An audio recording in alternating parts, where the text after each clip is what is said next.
네, 할렐루야. 네, 우리 예배 오신 성도님들 환영하고 축복합니다. 네, 오늘은 우리 지난 시간에 이어서 사사 입다에 대한 두 번째 본문을 계속해서 살펴보도록 하겠습니다. 우리가 지난 시간에 이 입다 이야기를 봤을 때 이제 입다 이야기에서 이스라엘 백성들은 어느 때보다 또 타락하고 또 심한 죄를 지었고 또 그에 대한 반응으로 하나님도 어느 때보다 심하게 백성들을 또 질책하시고 또 구원자를 바로 보내주시지 않고 또 심지어 기도를 하였으나 그 기도에까지 응답하지 않는 모습을 보였습니다. 그리하여서 이제 이스라엘 백성이 하나님께 다시 한번 그 진정한 뉘우침의 기도를 했을 때 그때서야 이제 하나님의 그 마음이 조금씩 움직이려고 하시는 그런 모습을 우리가 포착하였습니다. 그렇다면 이제 이렇게 이들의 기도가 또 하나님께서 들으셨고 그러면 이제 그들의 상황이나 또 아니면 그들이 처한 환경이 어떤 극적인 변화가 일어났을까요? 우리가 이 부분을 오늘 말씀을 통해서 보고자 합니다. 먼저 이 17절의 묘사를 보면 이스라엘이 처한 현실은 사실 크게 개선되지 않아 보이는 것 같습니다. 이스라엘과 암몬의 전쟁을 위해서 이 두 나라는 서로 대치하고 있는 것을 볼 수가 있는데요. 우리 17절 말씀을 같이 한번 읽어보겠습니다. 시작.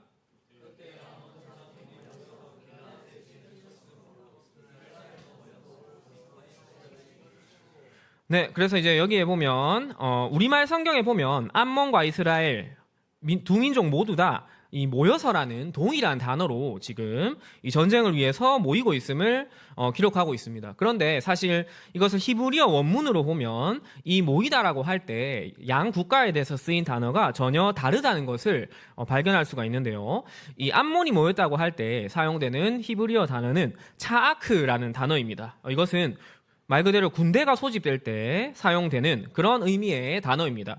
그러나 반면에 이스라엘이 지금 모였다고 할 때 사용되는 히브리어 단어는 아사프라는 단어로 이것은 일반적으로 그냥 많은 사람이 모일 때 사용되는 단어인 것입니다. 따라서 지금 전쟁을 위해서 뚜렷한 목적을 가지고 또 적극적으로 준비를 하고 있는 이 암몬과 다르게 이스라엘은 간신히 사람 숫자만 모아서 그 형태만 갖춘 한마디로 이 오합지졸의 모습을 보이고 있다는 것을 성경은 말하고 있습니다. 우리가 불신에서 믿음으로 돌아서고 또 우상에게서 하나님에게로 돌아선다고 할지라도 우리의 상황이나 주변 환경이 갑자기 180도 바뀌어서 우리에게 유리하게 모든 일들이 전개되지는 않습니다.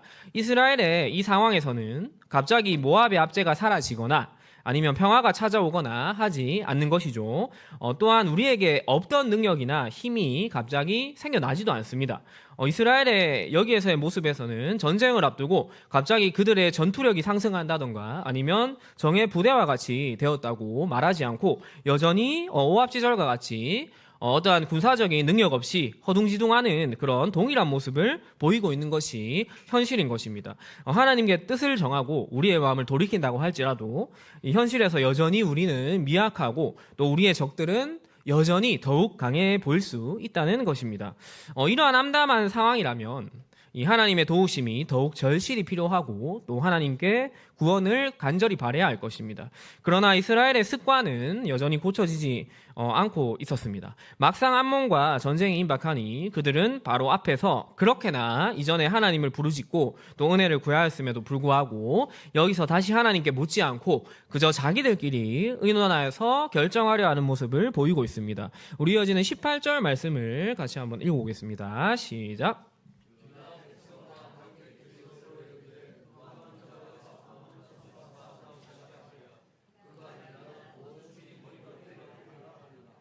아멘. 네, 그래서 여기에 보면 이제 이스라엘 백성들이 누가 먼저 나가서 암몬 자손과 싸움을 시작하랴라고 말하고 있습니다. 이스라엘 백성이 뚜렷한 전략이나 대책 없이 그냥 모였다는 것은 그들을 지휘한 사람조차 아직 정하지 못하고 있다는 점에서 확연히 드러나고 있습니다. 그리고 이 사사기에 몇 안 되는 이스라엘의 승리를 기록한 우리 첫 장의 1장 1절에 보면 이제 유다 지파는 전쟁을 앞두고 지금 여기 나오는 길르앗 장로들과 유사한 발언을 하는 것을 볼 수가 있는데요. 우리 사사기 1장 1절 말씀을 같이 한번 읽어보겠습니다. 네, 제가 읽어보겠습니다. 사사기 1장 1절입니다. 여호수아가 죽은 후에 이스라엘 자손이 여호와께 여쭈어 이르되 우리 가운데 누가 먼저 올라가서 가나안 족속과 싸우리까? 라는 말씀입니다.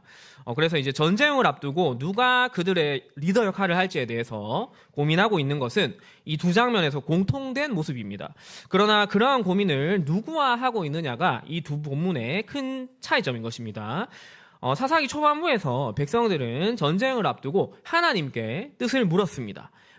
여호와께 여쭈어 우리가 누가 먼저 올라가서 가나안 족속과 싸우리까? 이렇게 하나님께 그 해결책을 묻는 모습을 보인 것이죠. 그리고 거기에서는 하나님의 인도를 받아서 유다 지파를 리더 삼아라고 그 말씀을 하셨고 또 그로 인해서 이스라엘이 승리할 수 있었습니다. 그러나 입단 시대에 이르러서 이 하나님을 잊은 백성들은 아무런 준비도 없이 전쟁이 임박해서야 누구를 리더로 세울지 우왕좌왕하고 있고 뿐만 아니라 이 리더를 세우는 과정에서도 하나님에 대한 어떤 뭐 기도라든지 또 구하지는 않고 순전히 자기들끼리 의논하고 있는 것을 볼 수 있습니다. 우리의 상황이 급박할 때 우리의 의지하는 것이 무엇인지 그 실체가 드러나기 마련입니다. 이스라엘이 순간적으로 비록 지난 시간에 참된 회개를 하였다고 할지라도 그러한 하나님 중심의 삶이 아직 일상에서 체화되지 않았기 때문에 위기의 순간이 찾아왔을 때는 또 본능적으로 자신들의 힘으로 이 상황을 타개해 나가려고 하는 것입니다. 그래서 우리가 평소에 이 왜 말씀을 꾸준히 읽어야 할까? 또 평소에 왜 기도하는 삶을 살아야 할까? 평소에 우리 삶이 얼마나 바쁜데 위기의 순간, 뭐 꼭 필요한 순간에 그런 것들을 열심히 또 기도도 하고 말씀도 열심히 찾아보면 되지 않을까? 우리가 이렇게 생각할 수가 있는데요. 그러나 우리 삶의 위기와 또 시련의 순간은 결코 우리가 충분히 대비하고 또 생각할 시간을 주지 않습니다. 이 도적같이 찾아올 때와 같은 경우가 많은 것입니다. 전쟁의 상황에서 사격할 때를 상상해 보십시오.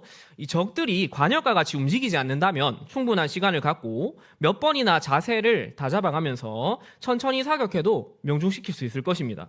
그러나 실전에서 적들은 민첩하게 움직일 뿐만 아니라 우리를 향해서 오히려 총구를 겨누고 있기 때문에 이 평소에 사격 연습을 충분히 하지 않은 자는 결코 적을 명중시킬 수 없을 뿐만 아니라 자신의 생명까지도 위태로운 것입니다. 그래서 이제 뭐 한국의 이제 남자라면 군대에 가서 또 훈련병 때 이 사격 훈련을 받게 되는데요.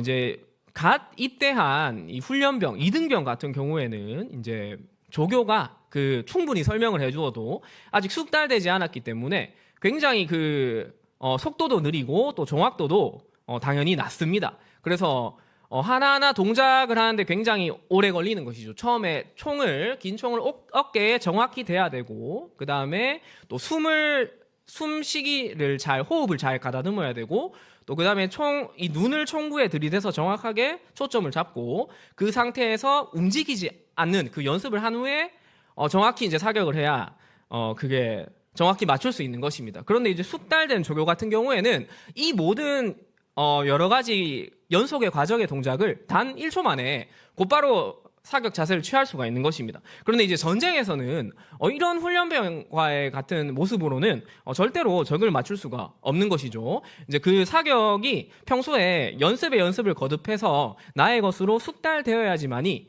그 어떠한 상황에서도 또 적이 어떻게 민첩하게 움직이고 뭐 하든지 간에 우리가 정확하게 이 적을 향해서 명중할 수 있다는 것입니다. 그래서 우리의 신앙도 이와 마찬가지인 것입니다.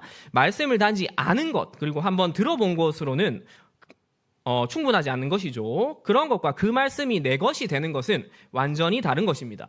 이 평소에 말씀을 게을리 읽다가 급박하게 주의 말씀의 인도를 받아야 하는 위기의 순간에 악한 영적 세력은 우리가 한가하게 말씀을 충분히 묵상하면서 그 답을 찾을 때까지 결코 기다려주지 않습니다. 또한 평소에 기도를 게을리 하다가 기도를 통해서 주의 뜻을 구해야 하는 상황에서 그래서 온전한 기도로 나아갈 때까지 또 결코 우리의 대적은 틈을 주지 않습니다. 따라서 우리는 마치 이 군인이 전쟁이 없는 평상시에도 끊임없이 군사훈련과 사격훈련에 매진하듯이 우리의 일상의 삶에서 성경적 세계관을 가지고 또 말씀과 기도의 훈련을 게을리해서는 안 되는 것입니다. 우리 모두 경건의 훈련을 게을리하지 않아서 언제라도 영적 전쟁에서 승리할 수 있는 주님의 충성된 군사가 되시길 소망합니다. 다음으로 이 평소에 하나님께 나아가는 습관이 몸에 배이지 않았던 길르앗 장로들은 결국 자신들이 임의로 리더가 될 자와 그에 대한 또 혜택을 제시하고 있습니다. 우리 계속되는 이 말씀을 보면 그가 길르앗 모든 주민의 머리가 되리라라고 하고 있습니다. 마땅히 그들을 이끌어줄 지휘관이 없자 이 백성들과 방백들은 먼저 싸우는 사람이 길르앗의 우두머리가 될 것이라고 하면서 전쟁에 대한 포상을 걸어서 선봉으로 나설 자를 모집하고 있는 것입니다. 자신들의 생사를 좌우할 이 전쟁의 지도자를 뽑는데 이토록 경솔하게 그저 전쟁에 대한 포상을 미끼로 내세우고 있는 것은 매우 심각한 문제입니다. 전쟁의 지휘관을 뽑는 것이라면 전쟁 경험이나 전투 능력과 같이 전쟁을 하는데 필요한 자질을 기준으로 삼아야 하고 또한 민족을 구하겠다는 구국 정신과 또 나라에 대한 충성심을 겸비한 자여야 할 것입니다. 그러나 이러한 기준들은 완전히 무시되고 있습니다. 이러한 기준으로 뽑는다면 나라를 구하려는 마음으로 인해서가 아니라 오직 승리할 때 받는 그 길르앗의 우두머리라는 이 자리를 탐내는 자가 나서게 될 가능성이 높은 것입니다. 그리고 실제로 그러한 자가 지휘관이 되는데 그가 바로 이 이야기의 주인공인 입다인 것입니다. 이제 입다의 내용이 다음 장 우리 11장에서 본격적으로 나오는데 11장 1절의 말씀을 같이 한번 읽어보겠습니다. 시작.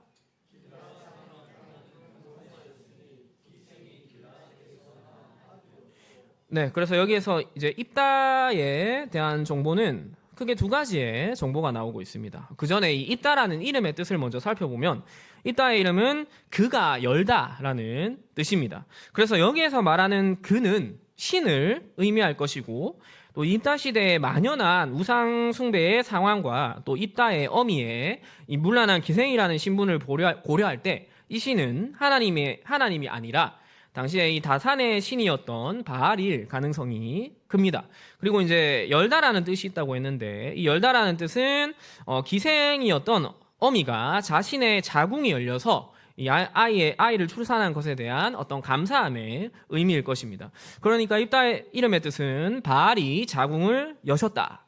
즉 바알로 인해서 아이를 낳게 되었다는 이교적인 신앙 고백의 이름인 것입니다. 하나님의 백성인 이스라엘을 구원할 사사가 될 자가 이 바알로 인해서 태어난 자라는 이름을 가졌으니 이것은 하나의 아이러니라고 할 수 있습니다. 그리고 이제 입다에 대한 첫 정보는 그가 큰 용사라고 하고 있습니다. 이것은 이제 유력한 자라고 번역을 할 수도 있고 그래서 룻기의 보아스와 같은 자에게도 이 단어가 사용되는데 이 단어는 여러 가지 의미가 있습니다. 그래서 뭐 귀족 그런 의미도 있을 수 있는데 여기에서는 미천한 입다의 그 상황을 고려할 때 이런 의미는 아니고 이제 단지 힘이 센 그 군사적인 능력을 의미하는 그런 의미로 쓰인 것입니다. 그래서 큰 용사라고 번역한 것이 굉장히 적절하다고 할 수가 있는 것이죠.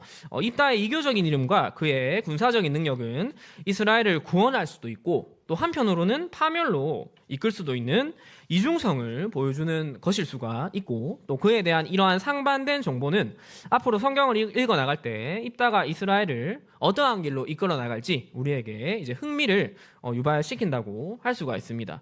그리고 이제 입다는 두 번째로는 이 기생에게서 태어난 아들이라고 해서 또 그의 용사인 반면에 또 미천한 신분이라는 것을 역시나 또 이 아이러니한 그러한 것들을 보여주고 있습니다. 입다는 자신의 어미의 미천한 신분으로 인해서 이스라엘 사회와 또 가족에게 결국은 환영받지 못하게 되는데요. 우리 2절 말씀을 같이 한번 읽어보겠습니다. 시작.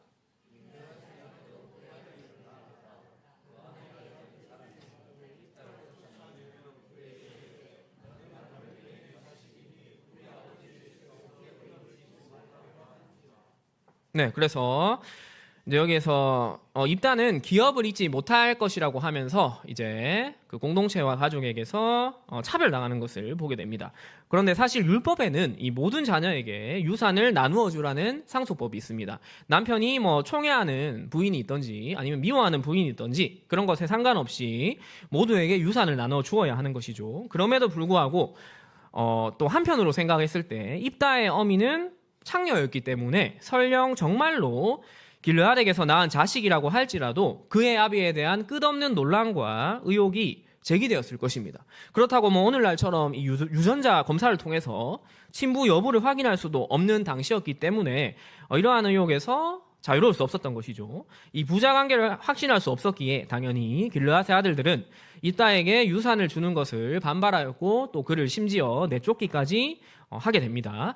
이 자신의 집과 길르앗 공동체에 머물 수 없던 입다는 결국 쫓겨나듯이 다른 땅으로 영고를 옮겨야 했습니다. 우리 3절 말씀을 같이 읽어보겠습니다. 시작.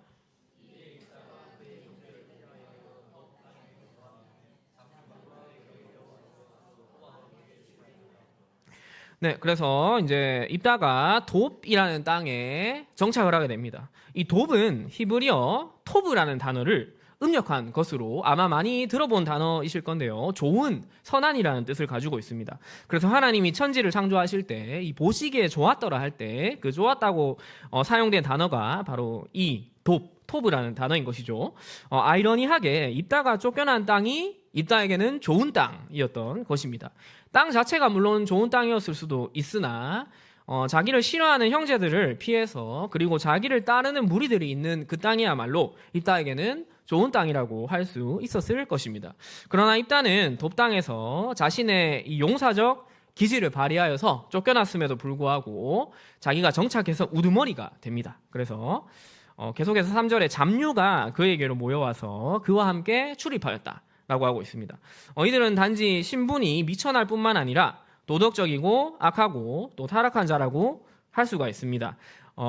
그 앞선 사사기 9장 4절에서 이 기드온의 첩의 아들이었던 아비멜렉이 자신이 왕이 되고자 고용했던 그 불량배들이 바로 입다를 따르던 이 잡류와 같은 단어인 것입니다.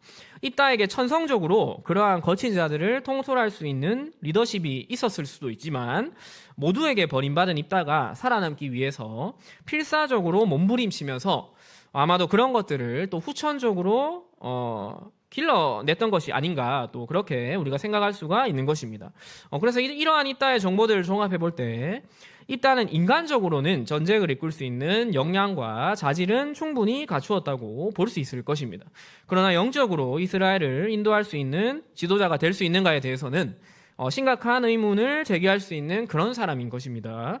물론 하나님이 인간을 사용하시는 데 있어서 과거의 행적이나 또 출신 성분 따위는 중요하게 작용하지 않는 것이 사실입니다. 사사 중에서도 사실 여러 가지 미천하고 또 소외된 그런 사람들이 많이 있었죠.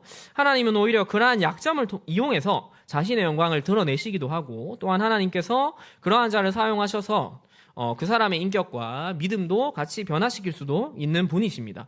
그러나 이러한 점은 그러한 죄인들을 하나님께서 먼저 부르시고 또 하나님께서 선택하셨다는 것이 전제가 되어야 하는 것인데 그렇다면 과연 이 입다는 누구에 의해서 지금 사사로 세워지고 있는지를 계속해서 우리가 생각해 보도록 하겠습니다.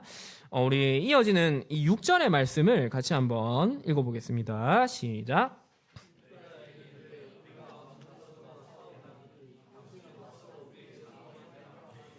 네, 그래서 이 길르앗의 장로들도 이 입다의 명성을 듣고 또 그의 어떤 전투의 능력을 높이 평가해서 이제 그 리더로 세우려고 하고 있습니다. 그런데 이제 여기에서 입다에게 그 제시하는 조건을 보면 우리의 장관이 되라라고 말하고 있습니다.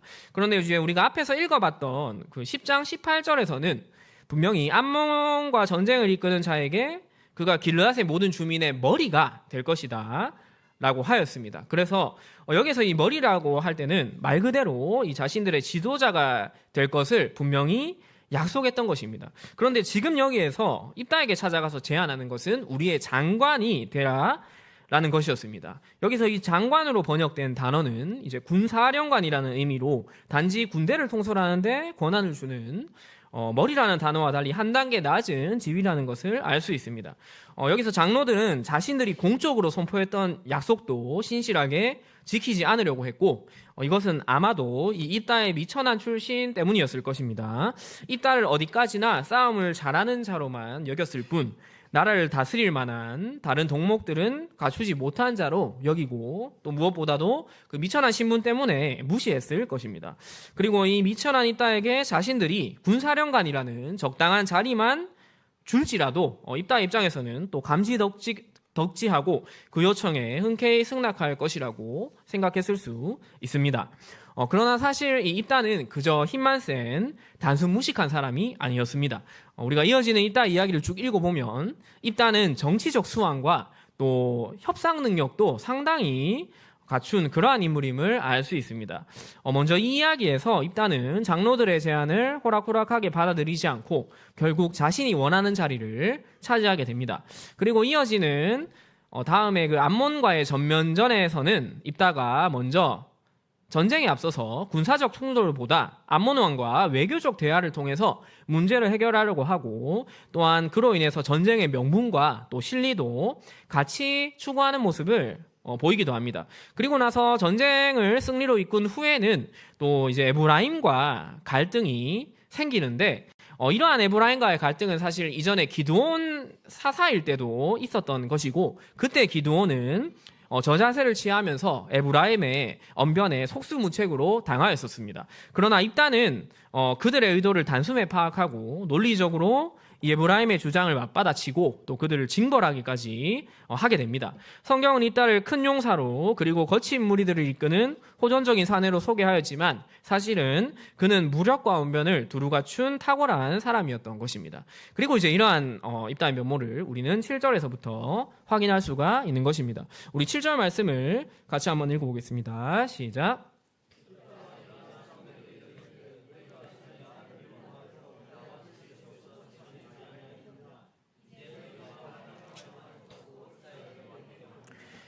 네, 그래서 입다는 너희가 환난을 당하였다고 내게 왔다라고 하면서 이제 입다가 결코 호락호락하게 반응하지 않는 것을 볼 수 있습니다. 사실 군사령관으로 세워주는 것만 해도 입다에게는 엄청난 신분의 변화이자 또 출세의 길이 열리는 것이지만 입다는 이 눈앞의 작은 이익 때문에 시야가 좁아지지 않았습니다. 그는 장로들의 의도를 꿰뚫어 보고 있었습니다. 그들이 자신을 진정으로 인정하고 받아들여서가 아니라 그저 환난을 당하고 있기 때문에 그 환난을 모면하기 위해서 자신을 이용하려고 하는 것이 아니냐고 지금 말하고 있는 것입니다.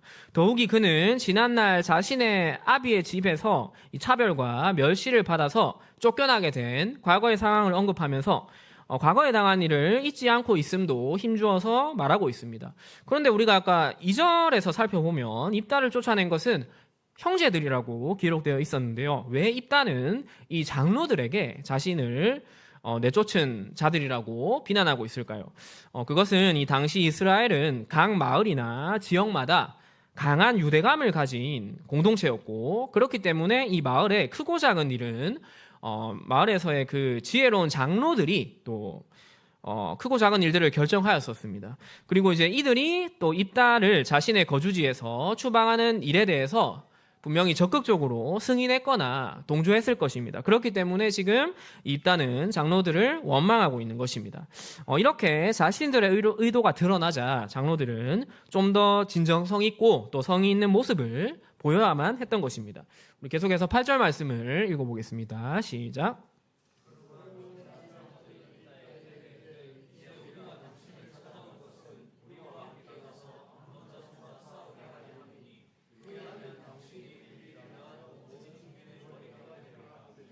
네, 그래서 여기에서 장로들이 한 두 가지 정도의 이제 앞선 태도와 다른 변화를 보이고 있습니다. 먼저는 8절에서 우리가 당신을 찾아온 것이라고 말하고 있는데, 여기에서 찾아오다라는 단어는 성경에서 회개하다, 돌이키다라는 의미를 가진 이 슈브라는 단어입니다.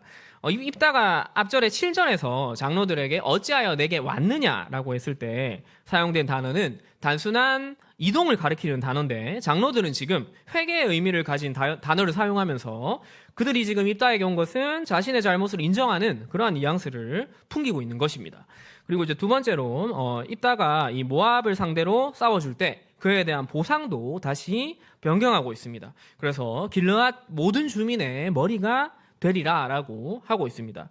정중한 말뿐만 아니라 더 나아가서 실제적인 대우도 제대로 해주겠다고 약속하는 것이죠. 그래서 처음에는 단지 군대 장관으로 삼겠다고 했던 말을 번복하여서 그들이 공적으로 애초에 모든 백성 앞에서 제안했던 이 모든 주민의 머리, 그러니까 즉 진정한 지도자로 임명하겠다고 이렇게 말하고 있습니다. 그러나 입다는 과거에 이들에게 쫓겨났었던 적이 있었던 그런 사람입니다. 장로들의 구두적인 약속을 온전히 신뢰하기는 힘들었을 것입니다. 따라서 여기에서 추가적인 조치를 한 가지 더 취하는데요. 우리 9절 말씀을 같이 읽어보겠습니다. 시작.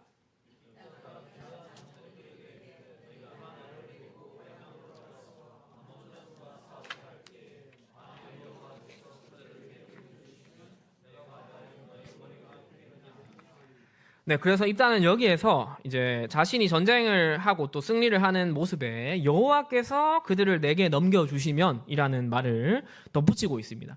지금 이 거래는 완전히 인간적인 방법으로 인간들 사이에서 일어나고 있었습니다. 지금까지 하나님에 대한 언급은 어디에도 없었죠. 그러나 입다는 갑자기 여기에서 여호와 하나님의 이름을 끌어들입니다.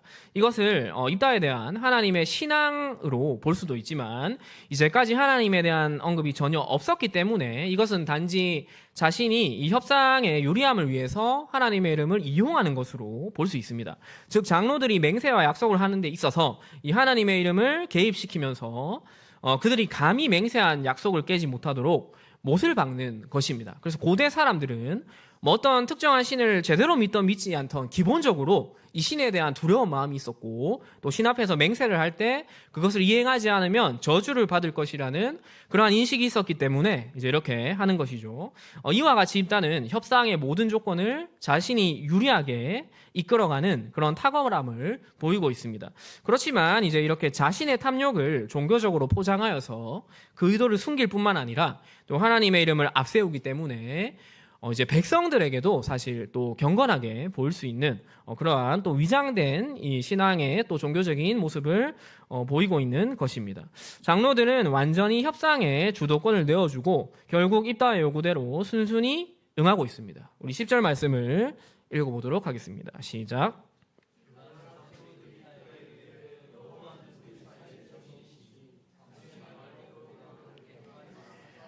네, 그래서 여기에서 우리가 당신의 말대로 행하겠다고 하면서 입다의 모든 조건을 수용할 뜻을 내비쳤고 또한 여호와는 우리 사이의 증인이라고 고백하면서 이제 이 약속을 이행하지 않을 수도 없게 된 것입니다. 입다는 이 백성의 지도자가 되어서 당당하게 백성들에게 나아갑니다. 즉 이제 사사가 되는 것입니다. 우리 11절 말씀을 같이 읽어보겠습니다. 시작.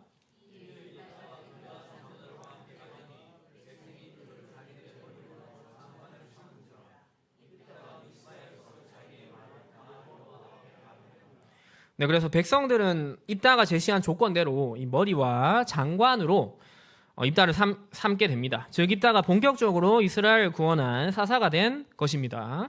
그런데 여기에서 중요한 것은 이제까지 이 백성의 구원자인 사사는 하나님께서 주권적으로 세우셨는데 반해서 여기에서는 장로들과 입다 당사자가 이 모종의 거래를 통해서 인위적으로 지금 세우는 것을 볼 수 있습니다. 앞선 장로들과 입다의 대화에서 하나님의 뜻이나 역할은 철저히 배제되었고 오직 입다가 자기 사사직을 보존하기 위한 수단으로 한 번만 이름이 언급될 뿐입니다.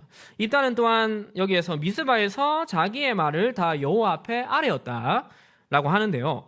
그래서 마치 이게 뒤늦게나마 하나님께 찾아가고 또 예배를 드리고 기도하는 모습처럼 보일 수도 있습니다. 그런데 여기에서도 중요한 것은 하나님께 나아가서 그분의 말씀을 들었다 혹은 그분의 뜻을 물었다가 아니라 자기의 말을 다 여호와 앞에 아뢰었다라는 것입니다. 마치 장로들을 설득한 것처럼 입다는 하나님조차 지금 협상의 대상 아니면 설득의 대상으로 생각해서 나에게 이스라엘을 구원할 이러이러한 생각이 있으니 하나님은 들으시고 내게에게 맞춰서 도와주소서 라는 식으로 자신이 할 말만 지금 하고 있는 것입니다. 더구나 이 사사로 세워지는 장면에서도 백성이 그를 자기들의 머리와 장관으로 삼았다라고 하면서 하나님이 아니라 백성이 그를 사사로 세웠다고 다시 한번 강조하고 있습니다. 그리고 한 가지 더 언급하자면 여기에서 백성이 입다를 자기 머리로 삼았다고 할 때 여기에서 삼았다라고 이제 번역된 단어도 다른 사사들이 사사로 세워질 때 사용된 단어와는 다른 단어입니다. 원문으로 보면 다른 사사들은 세우다라고 할 때 다 쿰이라는 단어를 사용하는데 지금 입다가 세워질 때는 단지 두다, 놓다라는 뜻을 지닌 심이라는 단어가 쓰이고 있습니다. 그래서 이러한 단어의 차이도 결국 입다가 하나님의 뜻에 의해서 세워진 사사가 아니라는 것을 보여주고 있는 것입니다. 오늘 본문은 사사기의 이 사사 공식에서 사사가 세워지는 구원 공식의 시작 부분이라고 할 수 있습니다. 그러나 다른 사사들의 이야기에서 구원 공식은 항상 하나님이 주권적으로 그의 사사를 세우셨습니다.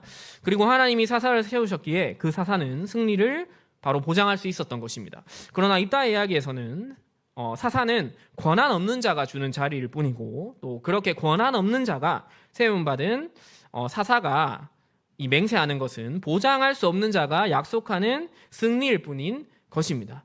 그래서 이제 오늘 말씀을 여기까지 제가 해석을 하고 그 다음에 한 두 가지 정도를 같이 생각해 보길 원하는데요. 먼저는 이 이야기에서 우리가 장로들의 입장에서 입다 이야기를 바라보았으면 좋겠습니다. 이 장로들이 입다를 대하는 태도는 입다에게 말하는 것이 10장에서 하나님을 대하는 백성들의 태도와 우리가 같이 살펴보면 매우 유사하다는 것을 발견할 수 있습니다. 10장에서 이스라엘 백성들은 하나님께 첫 번째로 기도하며 구원을 요청했을 때 매몰차게 거절당했습니다. 평소에는 하나님을 거들떠 보지도 않고 다른 신을 섬기다가 위기가 찾아오자 그 위기를 모면하기 위해서 하나님을 이용하려고 했기 때문에 그리고 하나님이 그 의도를 아셨기 때문이었습니다. 그래서 이제 이 관련 말씀을 보면 10장 14절에 하나님이 이스라엘의 기도에 대해서 이렇게 말씀하십니다. 가서 너희가 택한 신들에게 부르짖어 너희의 환난 때에 그들이 너희를 구원하게 하라 이렇게 말하고 있습니다. 그래서 거절을 하시는 것이죠. 장로들도 여기서 마찬가지로 입다에게 처음 도움을 요청했을 때 거절당하는데 그 이유는 입다도 공동체에서 철저하게 버려짐을 당하였다가 위기가 찾아오니까 그 위기를 모면하기 위해서 입다를 이용하려고 했기 때문입니다. 백성들이 하나님을 진정으로 인정하고 하나님께 진정으로 회개했을 때 하나님께서 그 마음을 돌이키셨듯이 입다 이야기에서도 처음에 제시했던 군사사령관의 자리에서 이제 진정한 리더의 자리에 세우겠다고 약속하고 또 그들도 어떤 회개의 뉘앙스를 보였을 때 그때 일단은 그들을 돕기 위해서 나선 것입니다.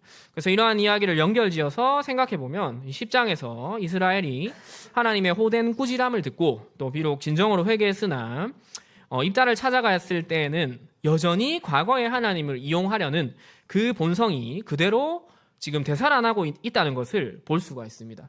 그래서 이제 그 유명한 목사님인 팀 켈러 목사는 이에 대해서 사람들이 하나님의 사사를 어떻게 대우하시는가를 그것은 사실 하나님을 어떻게 대우하는 것과 마찬가지라고 날카롭게 지적하고 있습니다. 우리에게도 이와 같은 길르앗 장로들의 모습이 있는 것은 아닌지 점검해 보았으면 좋겠습니다. 하나님을 이용하려고 하다가 그 계획이 무산되고 또 하나님께 벌 받았다고 생각되면 그때야 정신을 차리고 하나님께 진정한 참회와 눈물로 나아가려는 그런 태도 말입니다. 그러나 현실에서 조금이라도 손해를 보거나 아니면 불이익을 당한다고 생각하면 우리는 하나님 앞에서 눈물로 다짐하고 맹세했던 것들도 마치 손바닥 뒤집듯이 뒤집어서 최대한 나의 이익에 의해서 다시 이전처럼 행동하려는 그런 태도 말입니다. 그리고 이러한 태도는 길르앗 장로가 입다를 이용하려고 했던 모습과 같이 이 과거의 상처를 준 사람을 다시 한번 확인사사라는 그러한 참 위험한 행위가 될 수가 있는 것입니다. 그리고 이제 마지막으로 이 이야기를 입다의 입장에서 한번 바라보길 원합니다. 입다는 태생부터 골칫거리를 안고 태어난 사람입니다. 아무 남자와 쉽게 잠자리를 하는 기생이 어미인 관계로 그 아비가 누구인지 불분명한 그 사생아와 같이 태어나게 되는 것이죠. 이러한 그의 배경은 자신의 의지와 상관없이 평생 달고 다녀야 할 꼬리표였던 것입니다. 그가 의도하지 않은 이러한 불행한 삶의 조건은 그의 삶이 성공하든지 실패하든지 항상 부각되게 되어 있습니다. 그러니까 만약에 있다가 훌륭한 삶을 살아서 성공하게 되면 사람들이 가정 상황이 이렇게 열악했음에도 불구하고 성공했네 라고 하면서 오히려 그 열악한 조건이 부각되어서 사람들에게 더욱 칭찬과 명성을 얻게 될 것입니다.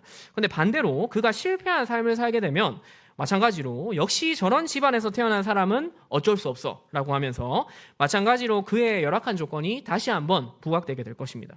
그러니까 이러한 배경은 그가 어떠한 삶을 살든지 간에 어쩔 수 없이 따라다닐 수밖에 없는 그러한 것인 겁니다. 그리고 그 당사자도 마찬가지로 자신이 어떠한 결과를 얻게 되든지 그러한 결과를 얻게 된 이유를 여기에서 찾게 될 것입니다. 만약에 열악한 환경에서 성공하게 된다면 오히려 자신의 그러한 열악함과 불리한 조건이 자신을 강하게 만들어서 성공하게 만들었다라고 생각하고 오히려 그 상황을 복되고 감사하게 받아들일 수도 있을 것입니다. 그런데 만약에 그러한 열악한 환경에서 실패하게 되면 그 사람은 그러한 불공평한 상황과 배경이 자신을 실패자로 만들었다고 생각하여서 자신의 그러한 환경을 평생토록 원망할 것입니다. 그리고 이러한 사람들의 삶의 성패를 좌우하는 또 한 가지 요소는 그 주변의 사람들이 다른 사람과는 조금 다른 스토리를 가진 이러한 사람들을 어떻게 대우하느냐가 크게 작용할 수 있습니다. 그가 가지게 된 상황이나 배경 자체를 주변 사람이 변화시켜 줄 수는 없을지라도 그러한 상황에도 불구하고 그가 여전히 사랑받는 존재라고 알려줄 수는 있는 것입니다. 반대로 그러한 상황으로 인해서 철저하게 배제당하고 또 무시당하는 존재로 여길 수도 있는 것입니다. 그리고 이러한 환경에 놓여 있는 사람들은 당연히 자신을 대하는 다른 사람들의 행동과 태도에 더 민감하게 반응할 수밖에 없습니다. 사랑을 받게 되면 자신이 더욱 특별한 보호와 관심 그리고 사랑을 받고 있음을 느끼게 됩니다. 미움을 받으면 또 반대로 자신이 더 특별한 미움과 차별을 받고 있음도 알게 되는 것입니다. 따라서 자신이 받은 것에 대해서 더욱 특별하게 생각해서 그것이 그에게 일생의 삶에서 지대한 영향을 미치게 되는 것입니다. 그리고 저는 이러한 요소를 영적인 측면에서도 우리가 동일하게 생각해 볼 수 있다고 생각합니다. 믿지 않는 가정에서 태어난 아이들은 영적인 사생아요, 영적인 고아라고 할 수 있습니다. 어릴 때부터 믿는 집안에서 태어나서 부모의 기도와 또 영적인 보호 아래에서 자라난 자녀들과 달리 이들은 자신들이 태어난 이유와 목적, 또 삶의 의미를 알지 못한 채 영적으로 방황하면서 살아갈 수밖에 없는 것입니다. 우리는 이러한 사람들을 바라보며 어떠한 태도를 가져야 할까요? 영적으로 압이 없는 자식, 즉 불신의 집안에서 태어났다는 이유로 철저하게 선입견을 가지고 배제하고 거부해야 할까요? 나의 자녀들에게 그러한 친구들과 어울리지 못하게 하고 또 철저하게 경계해야 할까요? 그들이 마음에 큰 결심을 하고 어렵게 발걸음을 교회로 옮겼을 때 그들이 우리와 그리고 나의 자녀와 함께 예배를 드리고 있는 것에 대해서 불쾌해하거나 또 불안해하며 혹시나 교회의 물을 흐리지는 않을까 이렇게 냉소적으로 바라보아야 할까요? 그러나 교회가 지켜야 하는 이러한 거룩성은 분리됨은 우월함을 근거로 하는 배타주의가 아니라 바로 이러한 사람들을 우리 공동체로 포용하고 또 그들에게 하나님을 드러내기 위한 것입니다. 이러한 자들에게 얼마나 공동체가 환대하고 진심으로 하나님의 사랑을 드러내느냐에 따라서 그 영혼이 바뀔 수가 있고 더 나아가서 하나님께 크게 쓰임 받을 수가 있습니다. 저도 영적인 배경이 없는 집안에서 태어난 이 영적 고아와 같은 존재였습니다. 그리고 고3 때 처음 친구를 따라서 이 교회라는 공동체에 발을 들이게 되었습니다. 물론 친구 따라 그냥 한번 가본 것이기 때문에 가벼운 마음으로 간 것은 맞지만 일단 교회에 가서 사람들이 나를 어떻게 바라보는가 또 나를 어떻게 대하는가에 아주 민감할 수밖에 없었습니다. 그리고 교회를 다니면서 점점 들게 된 생각은 신앙의 집안에서 어려서부터 신앙생활을 했던 대부분의 또래들과 나는 다른 점이 많다라는 것이었고 교회에 충분히 적응했음에도 불구하고 여전히 어떤 부분에서는 굉장히 낯설게 느껴진 것들이 많이 있었습니다. 그러나 교회는 저조차도 느꼈던 그러한 다름에 대해서 전혀 개의치 않아 했고 저를 있는 모습 그대로 대해주었습니다. 아니 오히려 저의 영적인 그런 불신의 배경을 알고 저를 위해서 더 특별히 기도해 주셨고 또 더 특별히 사랑해 주셨습니다.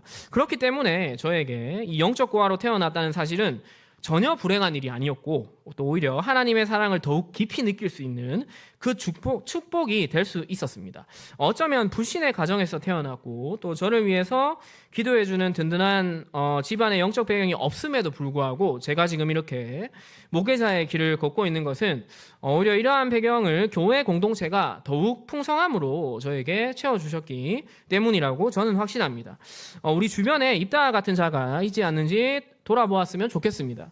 저는 입다가 과거의 길르앗 공동체에서 겪었던 일들이 만약 차별과 배제가 아니라 포용과 사랑, 용납이었다면 이야기가 상당히 다르게 전개되지는 않았을까 하는 상상도 해보았습니다.